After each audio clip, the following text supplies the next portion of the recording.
To be. Hello mga Lodi Love, meron ako ditong piniritong galunggong. So, gagawin ko dito ay sinigang na galunggong.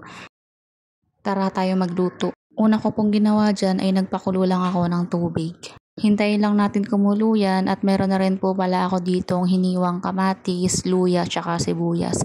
Meron na rin po pala ako ditong hinimay na talbos ng kamote. At nung kumulo nga ay nilagay ko na rin po itong ating mga sangkap. Bigla nga po palang may kumatok dyan.